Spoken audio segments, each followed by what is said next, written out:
अब हम जानते हैं कम्युनिकेशन में रिटन वर्ड के बारे में। रिटन वर्ड का मतलब होता है लिखती शब्द, और बहुत से शब्दों के मेल जोल को हम कहते हैं राइटिंग। आज के युग में एक इफेक्टिव रिटन कम्युनिकेशन स्किल्स का होना बहुत ही जरूरी है,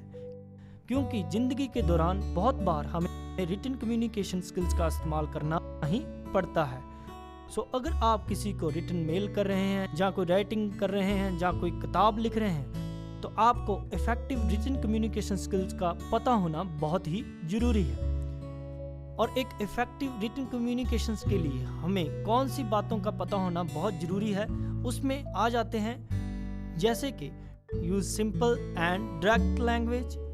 organise your information clearly, good hand writing, check grammar, spelling, punctuation और हाईलाइट योर इम्पोर्टेंट टेक्स्ट। तो रिटन वर्ड में सबसे पहले जानते हैं use simple and direct language के बारे में। Use simple and direct language में हम आपको बताने जा रहे हैं कि कोशिश करें ज़्यादा से ज़्यादा कोई मैसेज लिखते दौरान बिल्कुल सिंपल लैंग्वेज का ही इस्तेमाल करें, और किसी भी बात को लिखते दौरान ज़्यादा मत घुमाएं, मतलब कि ज़्यादा कम्प्लेक्स लैंग्वेज का इस्तेमाल ना करते हुए बिल्कुल सिंपल लैंग्वेज का इस्तेमाल ही करें। आपने अक्सर ही देखा होगा कि कई लोग 2 या 3 मैसेज देने के लिए 10 से 12 पेज तक लिख देते हैं, और 10 से 12 पेज 2 या 3 मैसेज लिखने के लिए हमारे मुताबिक बहुत ही ज़्यादा है, क्योंकि इससे आपके पेजेस को पढ़ने वाला कंफ्यूज भी हो सकता है, और ये भी हो सकता है कि वो आपके पूरे पेजेस को अच्छी तरीके से पढ़े ही ना,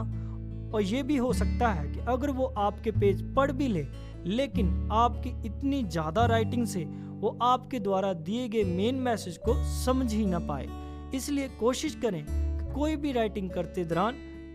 और बिल्कुल सिंपल और डायरेक्ट लैंग्वेज, जिसे टू द पॉइंट भी कहते हैं, का ही इस्तेमाल करें। तो अब चलते हैं रिटन वर्ड में नेक्स्ट पॉइंट की तरफ, और वो पॉइंट है ऑर्गेनाइज योर इंफॉर्मेशन क्लियरली।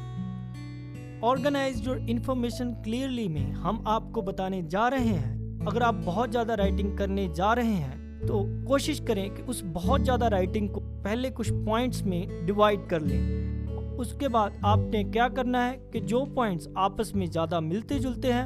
अगर आपको सही लगता हो तो उनको एक जगह कर दें, और उसके बाद जो पॉइंट सबसे ज़्यादा इम्पोर्टेंट है,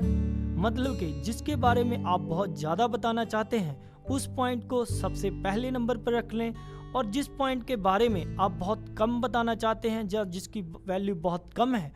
उस पॉइंट को सबसे नीचे ले जाएं। इससे आपको क्या हेल्प मिलेगी कि राइटिंग में जिस बात को ज़रूरी आप उस इंसान तक पहुंचाना ही चाहते हैं, तो आप जब उस पॉइंट को सबसे पहले लिख देंगे तो वो इंसान उस पॉइंट को ज़रूर पढ़ेगा। क्योंकि कई बार क्या होता है कि अगर आप अपनी ज़रूरी बात को सबसे अंत में लिख देंगे, तो कई बार वो इंसान अंत तक उस राइटिंग को पढ़ने के ना कारण आपकी ज़रूरी बात को पढ़ नहीं पाता। तो हमेशा जिस तरीके से हमने आपको बताया है, अपने पॉइंट्स को बिल्कुल उसी तरीके से ऑर्गेनाइज कर आप इफ़ेक्टिव राइटिंग कम्युनिकेशंस का इस्तेमाल कर सकते हैं।